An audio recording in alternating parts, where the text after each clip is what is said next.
สวัสดีค่ะ ฉันมิสกิจุนเฮ วันนี้จะมาเล่านิทานแนวที่ฉันชอบให้ฟัง นิทานเรื่องนี้อ้างอิงสถานที่จริงและตำนานของญี่ปุ่น เนื้อเรื่องทั้งหมดฉันแต่งขึ้นเองตามจินตนาการ ไม่ใช่เหตุการณ์จริงนะคะ เรื่องนี้ฉันได้ชื่อเรื่องว่าตำนานเงือกโออาไรศาลเจ้าโออาไรตั้งอยู่ในเมืองโออาไรจังหวัดอิราบากิประเทศญี่ปุ่นเมื่อมองออกไปที่ทะเลจะเห็นเสาทูริอิตั้งตระหง่านอยู่กลางทะเลมีโขดหินรายล้อมรอบๆบริเวณนั้นภายใต้บรรยากาศที่งดงามมักจะมีความลึกลับน่ากลัวซ่อนอยู่ที่นั่นเสมอเมืองโออาไรเป็นเมืองเล็กๆ อยู่ริมชายฝั่งทะเล มีหมู่บ้านริมชายหาดชื่อไอราบากิ เด็กหญิงทั้ง3 คน มิซากิ ไซยากะ และโทโมโกะ พวกเธอกำลังจะอายุ 14 ในปีนี้ วันนี้เด็กๆ มาไหว้พระ และนั่งเล่นริมชายหาด เมื่อมิซากินั่งลงบนชายหาด เธอมองไปที่เสาโทริอิ และบอกเพื่อนด้วยน้ำเสียงราบเรียบว่ายายฉันเคยบอกว่าตรงเสาโทริอิมีเงือก ยายเคยเห็นเงือกขึ้นมาบนโขดหิน เออเครนที่กินเนื้อเงือกเข้าไปอะนะ จะทำให้ไม่แก่เลยล่ะ ไซยากะกับโทโมโกะได้ฟังอย่างนั้นแล้วก็ตาโตด้วยความตื่นเต้น ฉันกลัวแก่อ่ะ ไม่อยากตัวเหี่ยว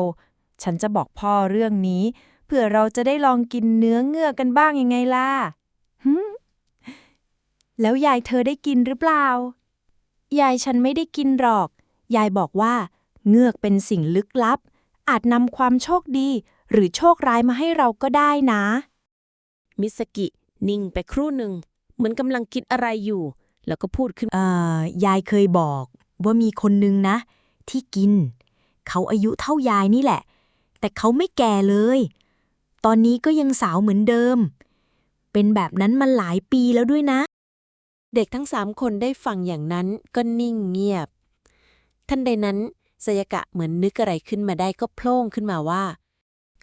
จริงด้วย มีผู้หญิงคนหนึ่งที่มาหายายเธอบ่อยๆไง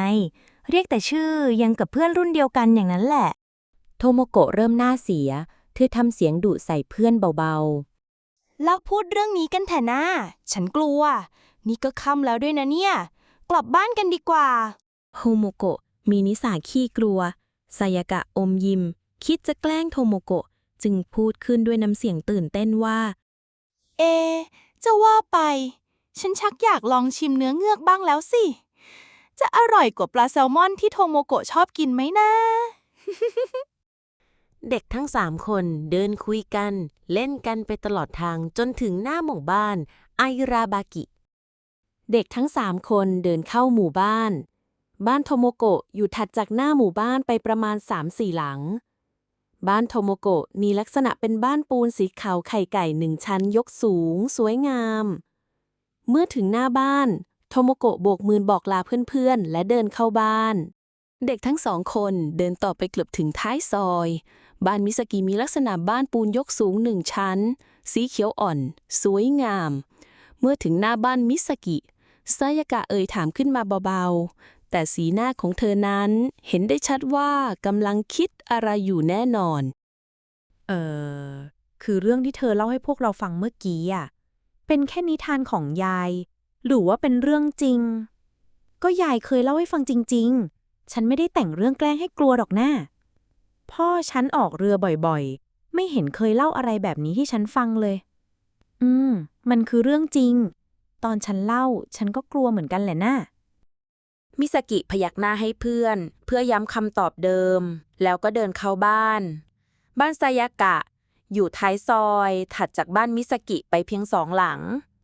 ด้านหน้าสุดทางซ้ายมือ จะมีบ้านลักษณะเป็นบ้านปูน2 ชั้น ทาสีครีมวานิลาแถบฟ้า ด้านหน้าสุดทางขวามือมีประตูไม้2 บานเปิดอยู่ ภายในเป็นลานกว้างติดชายหาดทำไว้สำหรับเก็บเรือ หลังจากวันนั้นเด็กทั้ง3 คนก็ลืมเรื่องเงือก ไม่มีใครนำเรื่องนี้มาพูดกันอีก ที่โรงเรียนมีกิจกรรมต้องทำมากมาย 2 สัปดาห์ผ่านไปใกล้สอบปลายภาคแล้ว วันนี้วันอาทิตย์ท้องฟ้าแจ่มใส โทโมโกะมาที่บ้านมิซากิแต่เช้า เด็กทั้งสองนั่งอ่านหนังสือกันที่โต๊ะหินหน้าบ้าน ช่วงสายๆซายากะมาหามิซากิที่บ้าน ทั้งสองมือของซายากะถือกล่องข้าวที่ห่อด้วยผ้ามา2 กล่องซายากะยิ้มอารมณ์ดี เดินเข้ามาในบ้านและพูดว่า โทโมโกะ เธออยู่นี่เอง ฉันว่าจะแวะไปหาที่บ้านพอดี แม่ฉันฝากมาให้ทำสุดฝีมือเลยนะเนี่ย บอกว่าให้เธอลองชิมดู ขอบคุณมากจ้าสงสัยแม่เธอลองทำเมนูใหม่ขายอีกแน่เลย ซายากะไม่ตอบ มองหน้าเพื่อนแล้วยิ้ม ส่วนอีกมือนึงก็ยื่นกล่องข้าวอีกกล่องส่งให้โทโมโกะ กล่องนี้ของเธอจ้ะ แม่ฉันฝากมาให้เธอลองชิม มิซากิเปิดฝากล่องข้าว เธอตาโตเมื่อเห็นอาหารในกล่องถูกจัดวางอย่างปราณีตมิซากิรู้รสมือแม่ของซายากะเป็นอย่างดีว่าทำอาหารอร่อยมาก ในกล่องมีข้าวห่อสาหร่าย ข้างในข้าวยัดไส้ด้วยเนื้อปลาและแตงกวา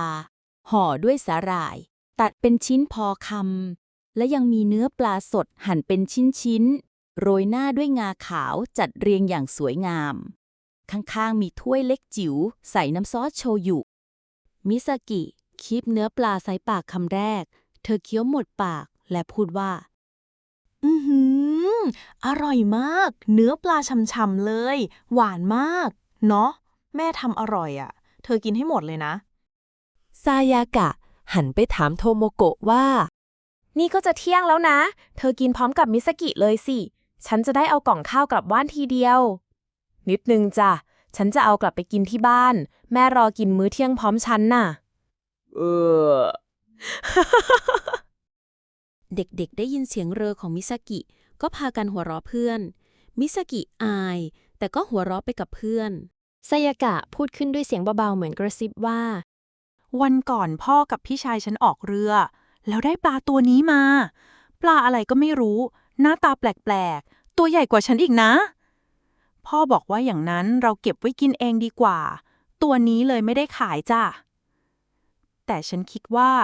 พ่อรู้นะว่านี่คือปลาอะไร มิซากิตกใจหน้าซีดเล็กน้อย เมื่อรู้ว่าอาหารที่เธอกินเข้าไปนั้นทำมาจากปลาอะไรซายากะจ้องหน้าเพื่อนทั้งสองแล้วสบตา เพื่อเป็นการยืนยันว่าทั้งหมดเป็นเรื่องจริง โทโมโกะหน้าซีดเผือดทำหน้าเหมือนจะร้องไห้แล้วพูดว่า คืองั้นฉันขอไม่กินดีกว่า ขอโทษคุณแม่เธอด้วยนะ โทโมโกะพูดแล้วยื่นกล่องข้าวคืนซายากะ ซายากะหัวเราะแล้วพูดกับโทโมโกะบ้า ใหญ่บ้อง กลัวไม่เข้าเรื่อง กินแล้วปลาไม่ตามไปหาถึงบ้านหรอกหน้า ไม่เอาล่ะ ฉันกลัว ถ้ากินไปแล้วตื่นมาเกล็ดขึ้นเติมตัว ข่าวฉันหายไป แล้วฉันจะเดินยังไง ฉันยิ่งว่ายน้ำไม่แข็งอยู่ด้วย โทโมโกะพูดตะกุบตะกัก ซายากะกลั้นหัวเราะแล้วบอกหน้า ฉันกินไปตั้ง2 ครั้งแล้วเนี่ย เกล็ดไม่เห็นจะขึ้นเลย แล้วนี่ขาฉันก็ยังอยู่ปกตินะ โทโมโกะสายหน้าไปมา เธอยืนยันคำเดิมและส่งกล่องข้าวใส่มือซายากะ จากนั้นก็วิ่งกลับบ้านทันที ซายากะหันมามองหน้ามิซากิแล้วพูดว่า ใหญ่นี่ขี้กลัวไม่เข้าเรื่อง ของอร่อยแท้ๆไม่ยอมกิน แม่ฉันเอาปลานี้มาทำอาหารมื้อเย็นวันเสาร์ ตอนเช้าแม่ปลุกฉันมาดูมือแม่ แม่ตื่นเต้นใหญ่ บอกว่ามือไม่เหี่ยวเหมือนเมื่อวานแล้ว แม่บอกไม่อยากจะเชื่อเลย แต่แม่รู้สึกว่าร่างกายกลับมาเป็นสาว เนื้อตัวแน่นขึ้น ฉันมองแม่ แม่ดูดีขึ้นจริงๆนะ ผิดตาไปมากเลยอ่ะ ทั้งแข็งแรงใบหน้าสดใส แม่เลยทำอาหารมาให้เธอ2 คน แม่อยากขอบคุณเธอน่ะ